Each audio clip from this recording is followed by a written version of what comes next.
뒤에서 경찰 사이렌 소리가 점점 가까워졌습니다. 총알이 트럭 옆면을 관통했고 유리창이 산산조각 났습니다. 저는 필사적으로 운전대를 잡았지만 이 낯선 기계는 움직이지 않았습니다.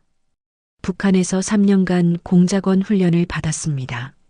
암살, 침투, 폭파, 생존술, 모든 걸 배웠습니다. 하지만 미처 배우지 못한 것이 있었습니다. 나만의 트럭 시동 거는 법을. 나와, 손 들고 나와. 경찰들이 포위망을 좁혔습니다. 저는 그 순간 깨달았습니다. 제가 실패한 건 총격전이 아니었습니다. 바로 이 차이 때문이었습니다. 북한과 남한의 차이, 기술의 격차, 삶의 방식. 지금 저는 대한민국에서 자유롭게 살고 있습니다. 하지만 불과 몇 년 전 저는 대한민국을 파괴하기 위해 훈련받은 간첩이었습니다. 남파 간첩, 정찰총국 소속 공작원. 임무는 단 하나, 남조선을 혼란에 빠뜨리는 것. 그런데 모든 게 뒤바뀌었습니다. 남한에 도착한 순간부터 제가 배운 모든 것이 거짓이었다는 걸 알았습니다. 남조선 괴뢰들은 미제의 노예로 비참하게 산다고 배웠지만 그들은 웃고 있었습니다. 굶주림에 시달린다고 배웠지만 음식은 넘쳐났습니다. 억압받는다고 배웠지만 그 누구도 감시하지 않았습니다. 그 진실이 저를 무너뜨렸습니다. 이 놀라운 전환이 궁금하시다면 구독과 좋아요 부탁드립니다. 한 명의 간첩이 어떻게 자유를 선택하게 됐는지 그 이야기를 여러분과 나누고 싶습니다. 왜 훈련받은 공작원이 조국을 배신했을까요? 무엇이 그를 변화시켰을까요? 그리고 트럭 앞에서 체포당한 그날 그의 머릿속엔 무슨 생각이 있었을까요? 지금부터 그 모든 진실을 고백하겠습니다. 동무는 오늘부터 죽었소. 정찰총국 교관의 첫마디였습니다. 19살 저는 평양의 한 비밀 시설로 끌려왔습니다. 끌려왔다는 표현이 맞습니다. 선택권 같은 건 없었으니까요. 2013년 봄 저는 김일성 군사종합대학 학생이었습니다. 성분도 좋았고 체력도 우수했으며 무엇보다 당에 충성했습니다. 아니, 충성한다고 믿었습니다. 그때까지는 어느 날 2명의 남자가 교실로 들어왔습니다. 군복도 아닌 검은 양복. 아무 말 없이 저를 가리켰고 저는 그대로 따라 나섰습니다. 주변 학생들은 부러운 눈빛으로 저를 봤습니다. 특별 임무에 선발됐다고 생각했으니까요. 차는 평양 외곽으로 향했습니다. 산속 깊은 곳, 지도에도 없는 시설, 철조망과 감시탑으로 둘러싸인 그곳에서 제 새로운 인생이 시작됐습니다.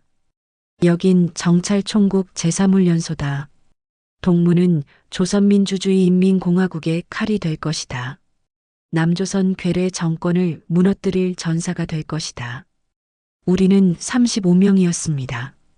모두 20 전후의 젊은이들, 대학생, 특수부대원, 체육인, 북한 최고의 엘리트들이었습니다. 하지만 첫날부터 지옥이 시작됐습니다. 새벽 4시 기상, 5km 완전군장 구보, 팔굽혀펴기 300개, 격투훈련, 총기분해 조립, 암살술, 잠입술, 하루 수면 시간은 4시간, 식사는 옥수수밥 한 그릇, 약한 놈은 필요 없다. 탈락하면 가족까지 숙청이다. 교관의 협박은 농담이 아니었습니다.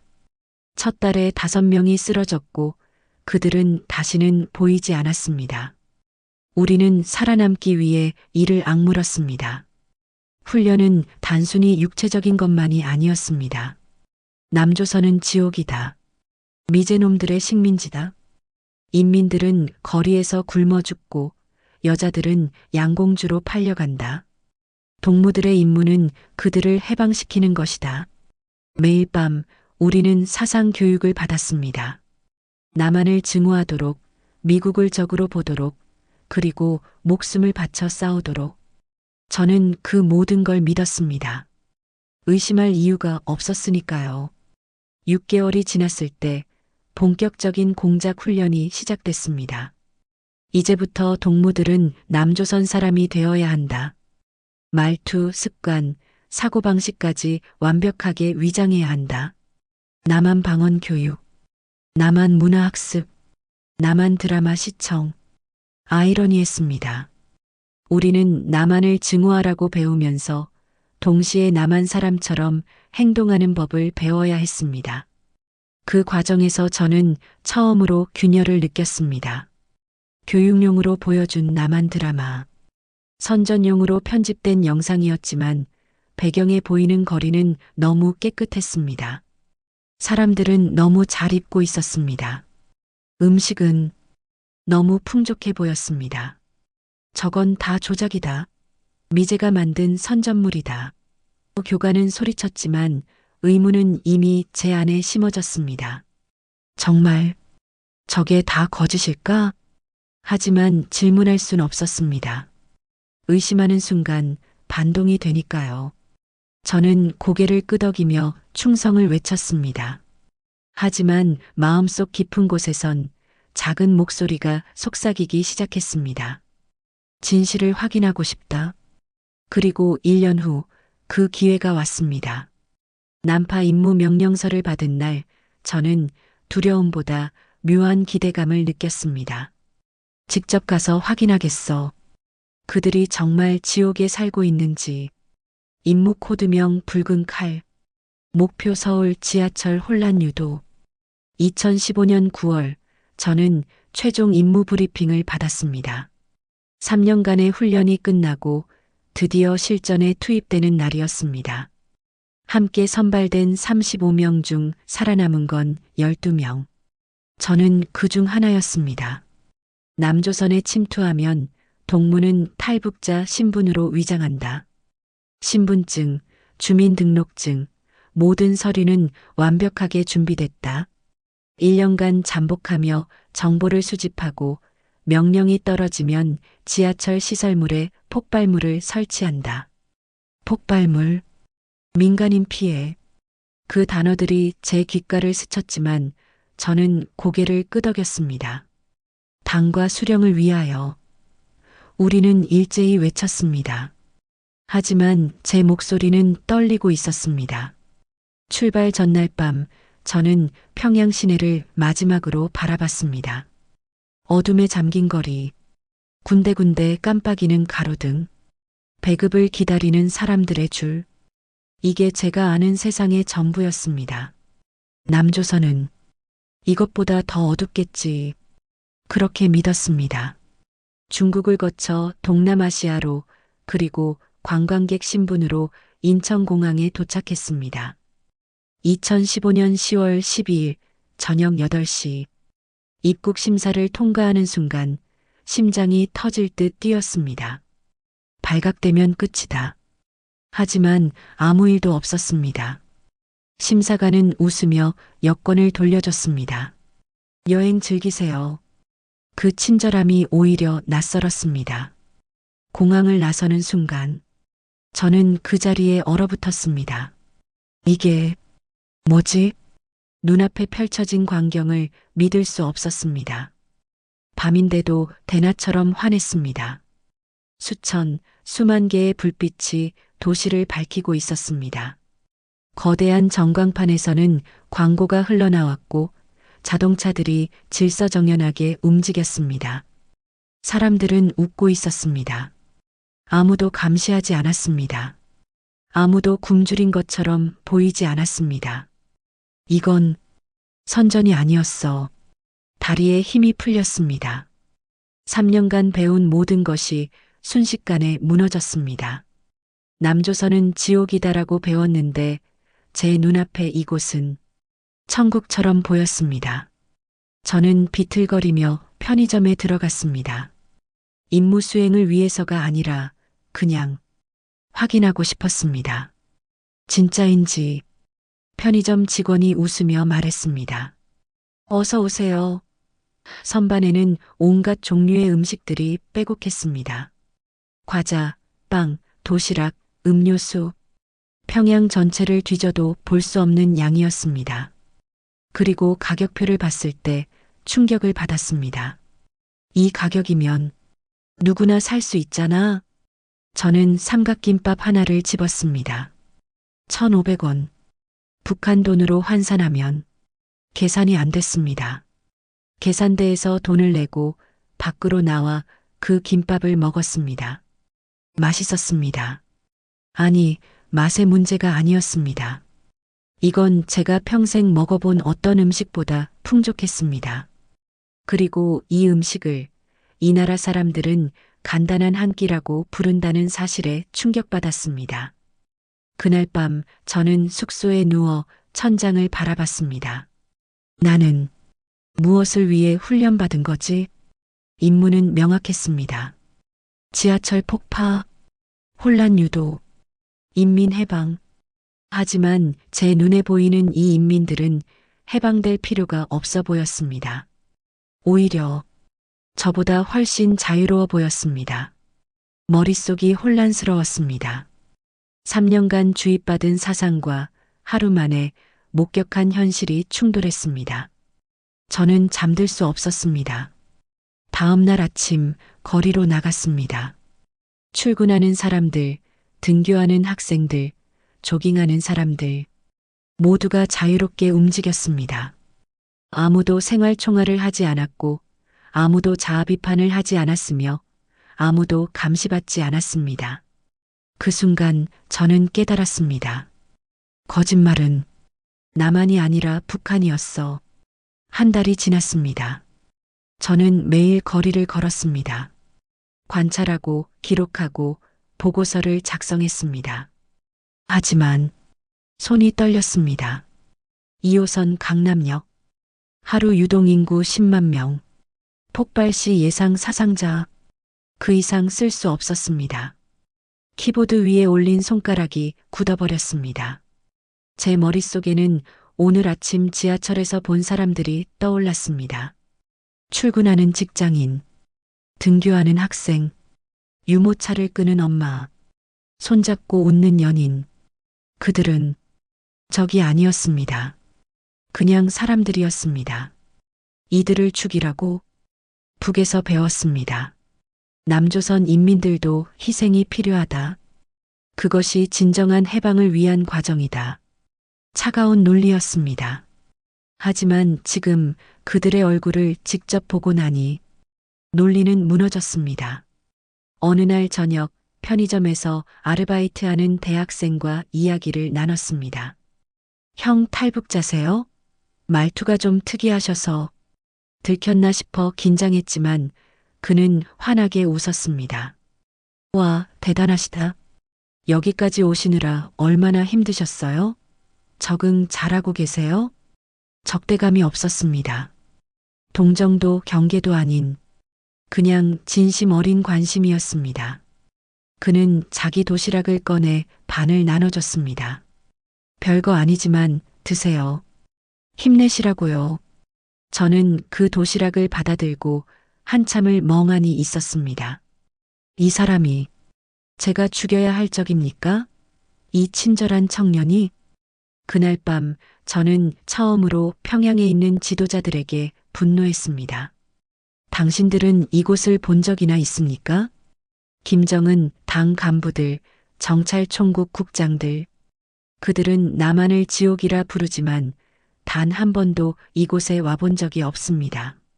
와봤다면 절대 그런 거짓말을 할 수 없을 겁니다. 30일이 지났을 때 명령이 떨어졌습니다. 암호화된 메시지. 작전 개시일 60일 전 준비 완료 여부 보고하라. 60일 후 저는 폭탄을 설치해야 했습니다. 60일 후 수백 명이 죽어야 했습니다. 60일 후 저는 살인자가 되는 겁니다. 저는 컴퓨터 앞에 앉아 답장을 쓰려 했습니다. 준비 완료. 단 4글자였습니다. 하지만 손이 움직이지 않았습니다. 할 수 없다. 절대 못한다. 그 순간 숙소 문을 누군가 두드렸습니다. 심장이 멎는 줄 알았습니다. 들켰나? 문을 열자 옆집 할머니였습니다. 얘야, 저녁 먹었니? 김치찌개 끓였는데 혼자 먹기 많아서 같이 먹을래? 평범한 제안이었습니다. 하지만 저는 그 순간 무너졌습니다. 북한에서 저는 평생 이런 친절을 받아본 적이 없었습니다. 이유 없는 친절, 대가 없는 호의, 감시도 의심도 없는 순수한 마음. 할머니의 집에서 김치찌개를 먹으며 저는 조용히 울었습니다. 왜 우니? 맛이 없니? 아니에요. 너무 맛있어서요. 거짓말이었습니다. 우는 이유는 맛이 아니었습니다. 바로 이 따뜻함 때문이었습니다. 제가 파괴하려던 이 세상이 너무나 아름다웠기 때문이었습니다. 그날 밤 저는 결정했습니다. 컴퓨터를 켜고 답장을 보냈습니다. 준비 완료. 하지만 그 뒤에 숨겨진 진실은 달랐습니다. 제가 준비한 건 폭탄이 아니라 배신이었습니다.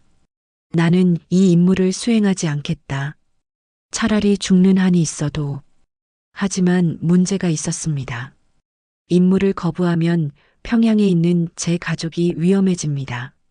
어머니, 여동생, 모두 정치범 수용소로 끌려갈 겁니다. 선택지는 두 가지였습니다. 첫째, 임무를 수행하고 수백 명을 죽인다.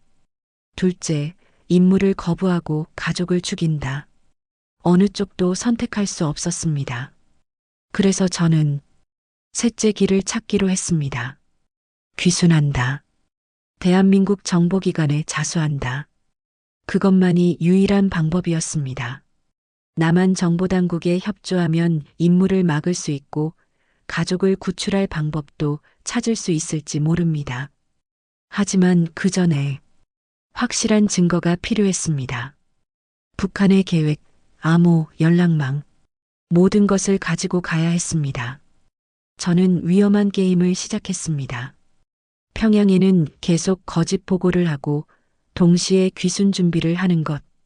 들키면 즉시 처형입니다. 지령 45일 전 시간은 흘러갔고 저는 점점 벼랑 끝으로 내몰렸습니다. 작전 개시 30일 전 30일 남았습니다.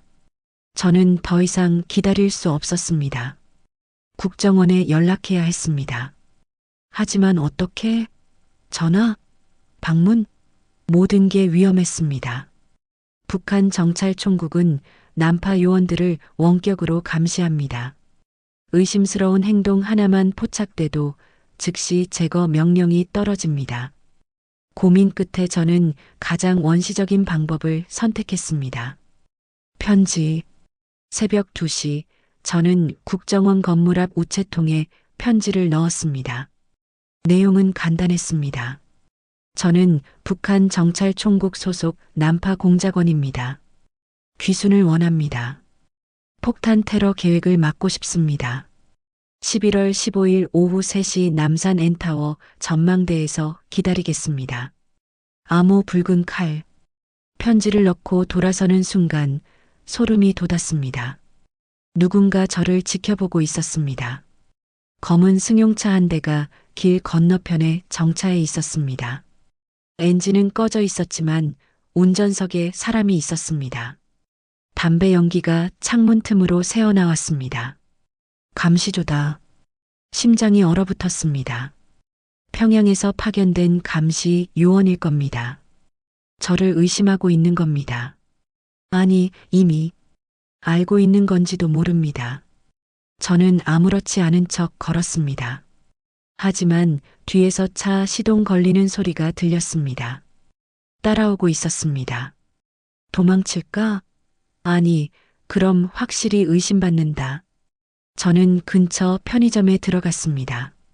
물건을 사고 천천히 나왔습니다. 차는 여전히 그곳에 있었습니다. 숙소로 돌아갔습니다.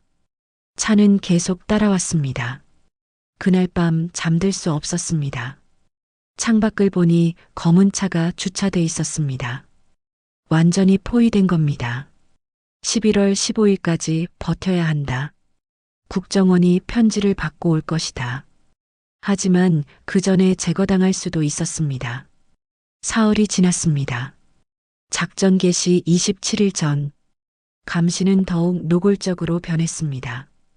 어디를 가든 차가 따라왔고 숙소 앞에는 항상 누군가 서 있었습니다. 휴대폰도 도청당하는 것 같았습니다. 통화할 때마다 잡음이 들렸습니다.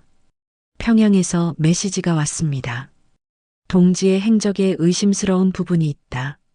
즉시 해명하라. 들켰다. 손이 떨렸습니다. 어떻게 변명해야 할지 몰랐습니다. 하지만 답장을 보내야 했습니다. 안 보내면 더 의심받습니다. 작전 수행 중 남조선 정보기관 미행 의심. 조심스럽게 행동 중. 거짓말이었습니다.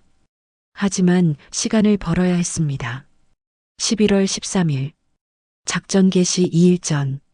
감시조가 움직였습니다. 3명이 제 숙소 앞에 나타났습니다.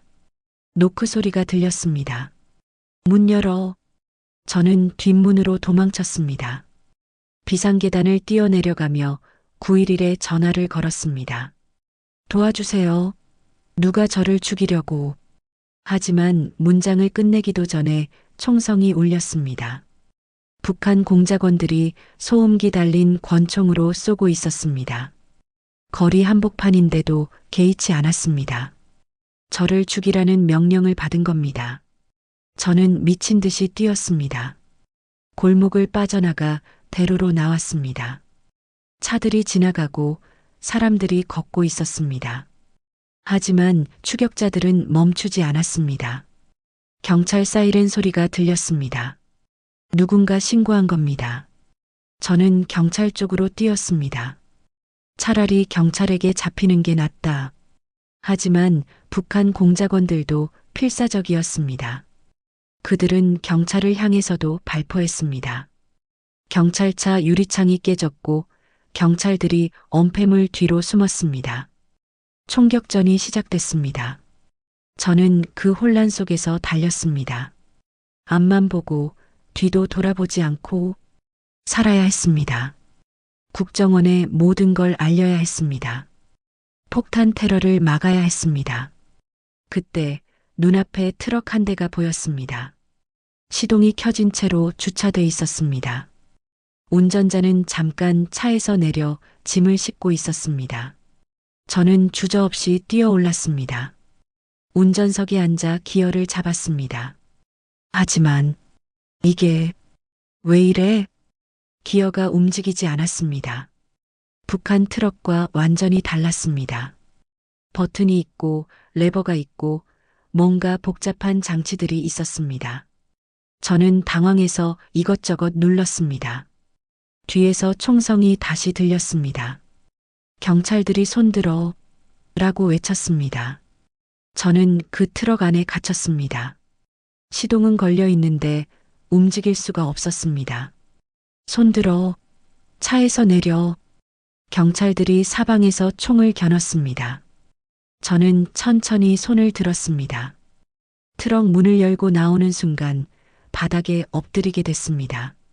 차가운 아스팔트에 얼굴이 눌렸고 수갑이 채워졌습니다. 움직이지 마. 넌 체포됐다. 북한 공작원들은 이미 도주했습니다. 경찰 총격전 중 사라진 겁니다. 결국 저만 남았습니다. 범인처럼 테러리스트처럼 경찰서로 끌려갔습니다. 조사실 형광등 불빛이 너무 밝았습니다. 형사 2명이 저를 노려봤습니다. 신분증 내 없습니다. 이름은 망설였습니다. 진짜 이름을 말하면 모든 게 끝입니다. 하지만 거짓말을 해봤자 소용없습니다.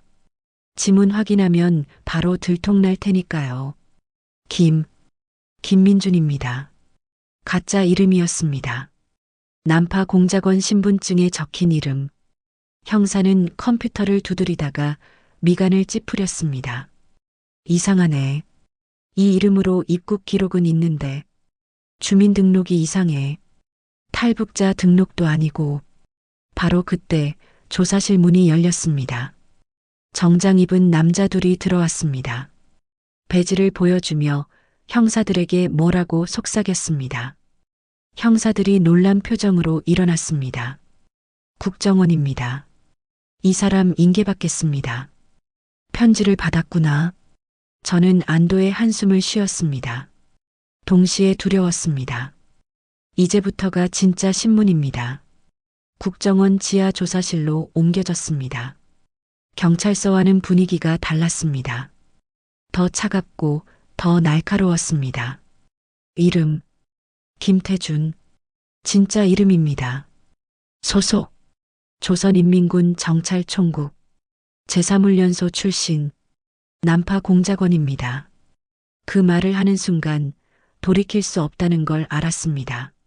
저는 방금 조국을 배신했습니다. 북한으로 돌아갈 길은 영원히 사라졌습니다. 국정원 요원은 차갑게 물었습니다. 임무가 뭐였나? 서울 지하철 2호선 강남역. 폭탄 테러입니다. 작전 개시 2일 전 이틀 후입니다. 방안이 술렁였습니다. 요원들이 긴급히 전화를 걸기 시작했습니다. 폭발물 처리반, 경찰, 지하철 공사 모두가 움직였습니다. 폭탄 위치를 정확히 아나? 아니요. 저는 아직 설치 명령을 받지 못했습니다. 하지만 다른 요원이 있을 겁니다. 최소 3명이 더 침투했을 겁니다. 이름과 연락처를 대해 저는 아는 모든 걸 말했습니다. 암호, 접선 장소, 통신 방법, 무기 은닉처, 3년간 훈련받은 모든 정보를 쏟아냈습니다. 신문은 6시간 동안 이어졌습니다. 질문은 끝없었고 저는 지쳐갔습니다. 하지만 멈출 수 없었습니다. 폭탄을 막아야 했으니까요. 마침내 요원이 말했습니다. 용의자 3명 체포 완료. 폭발물도 압수했습니다. 그 순간 저는 주저앉았습니다. 성공했습니다. 테러를 막았습니다. 수백 명의 목숨을 구했습니다. 하지만 기쁘지 않았습니다. 제 가족은 어떻게 됩니까? 요원은 침묵했습니다. 답을 알고 있었습니다. 북한은 벌써 알고 있을 겁니다. 제가 배신했다는 것을. 제 어머니와 여동생은 정치범 수용소로 끌려갔을 겁니다. 미안합니다. 우리도 어쩔 수 없습니다. 저는 고개를 숙였습니다. 눈물이 흘렀습니다.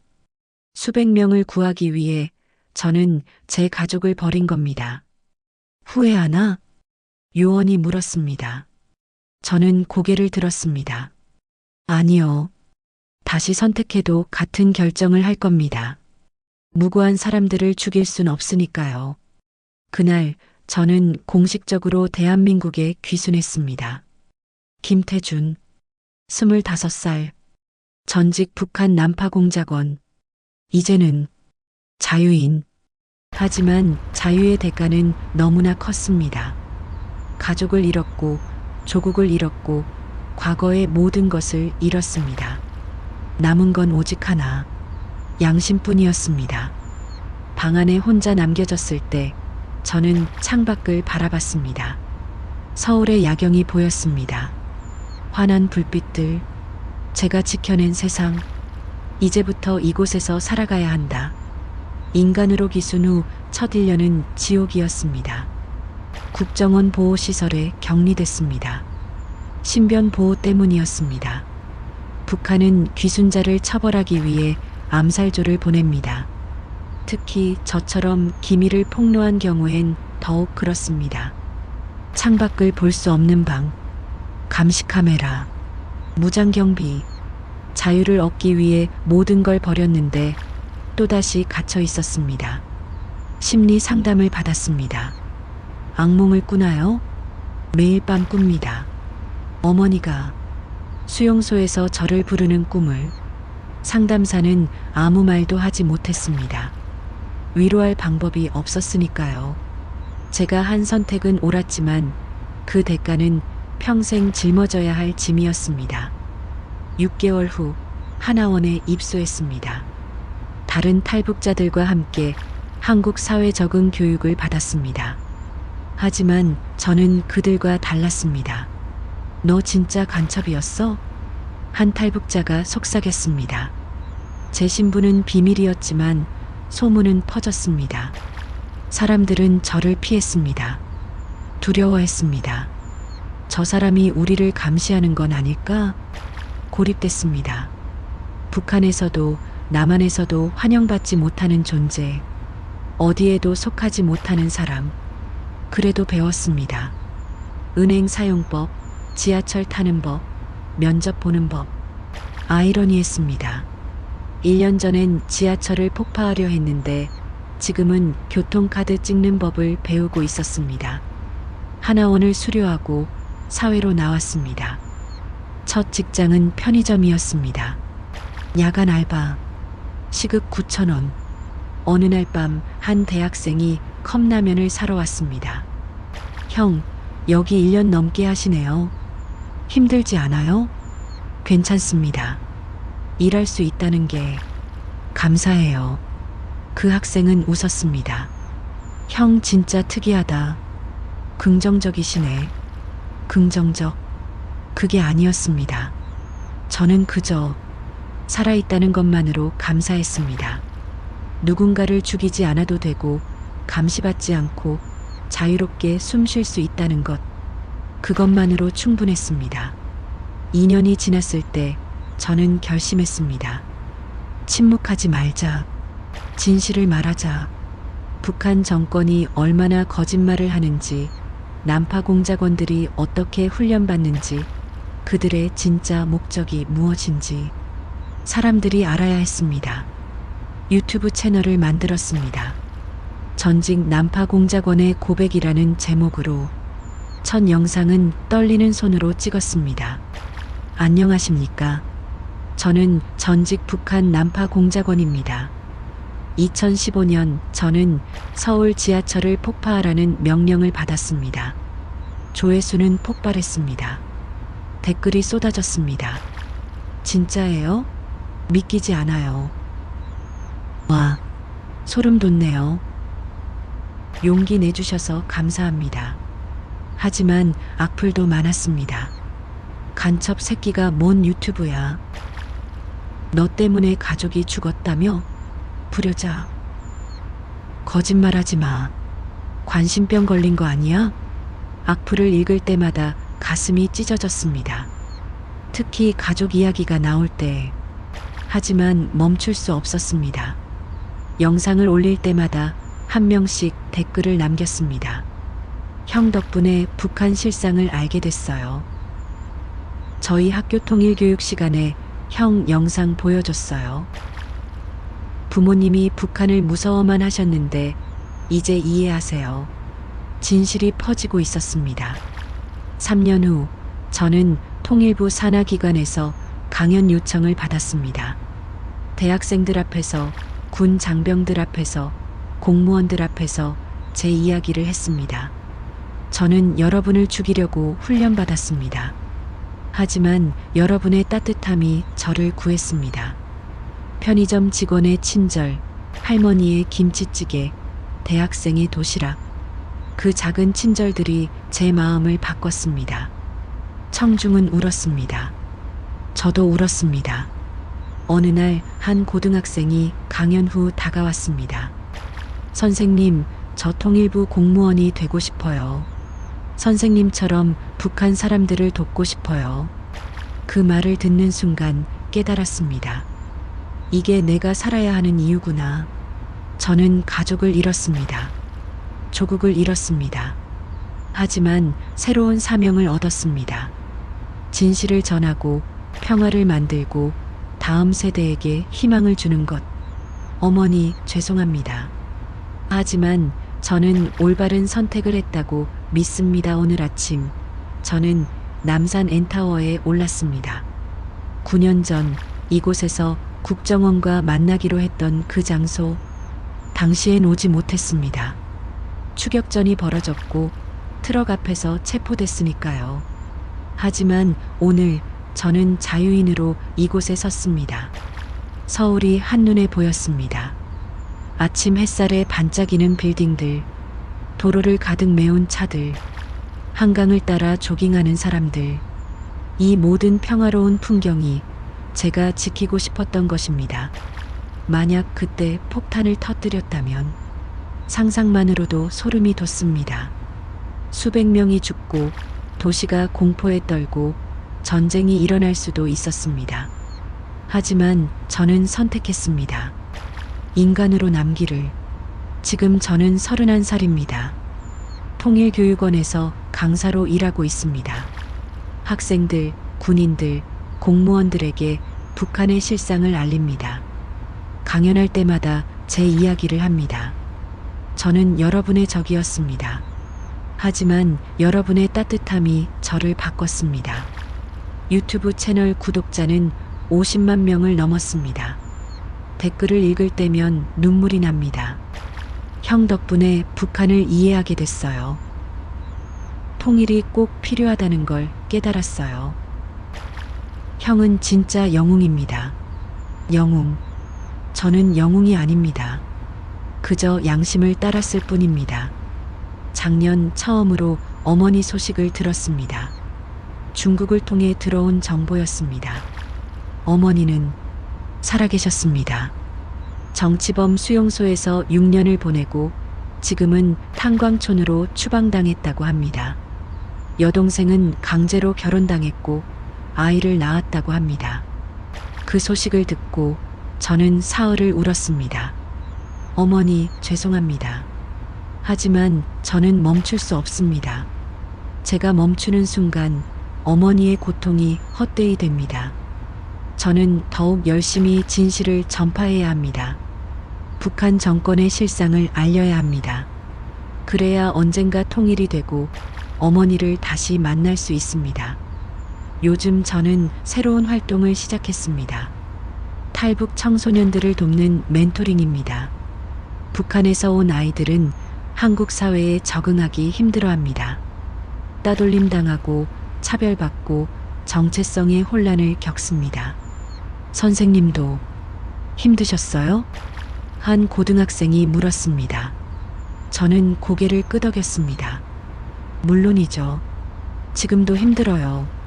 하지만 포기하지 않으면 언젠가 빛이 보여요. 그 아이는 울었습니다. 저도 할 수 있을까요? 여기서 잘 살 수 있을까요? 할 수 있어요. 제가 증명이에요. 매일 아침 저는 창밖을 바라봅니다. 자유롭게 펼쳐진 하늘. 이 하늘 아래서 숨 쉴 수 있다는 것. 원하는 것을 말할 수 있다는 것. 꿈을 꿀 수 있다는 것. 자유는 공짜가 아닙니다. 누군가는 목숨을 걸었고, 누군가는 가족을 잃었고, 누군가는 평생 상처를 안고 삽니다. 그 대가로 우리는 이 자유를 누립니다. 여러분께 부탁드립니다. 북한을 잊지 말아주세요. 그곳엔 여전히 2,500만 명이 갇혀 있습니다. 제 어머니처럼, 제 동생처럼 자유를 꿈꾸지만 이룰 수 없는 사람들이 있습니다. 언젠가 평화 통일이 온다면 저는 어머니를 만나러 갈 겁니다.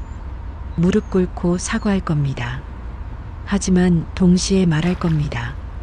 어머니, 저는 올바른 길을 걸었습니다. 덕분에 수백 명이 살았고 전쟁이 막혔고 평화가 왔습니다. 오늘도 저는 엔타워 전망대에서 서울을 내려다봅니다. 체제가 아닌 인간으로, 명령이 아닌 양심으로, 증오가 아닌 사랑으로 산다는 것. 그것이 진정한 자유입니다. 여러분, 제 이야기를 들어주셔서 감사합니다. 자유를 소중히 여기세요. 평화를 지켜주세요. 그리고 북한 동포들을 잊지 말아주세요.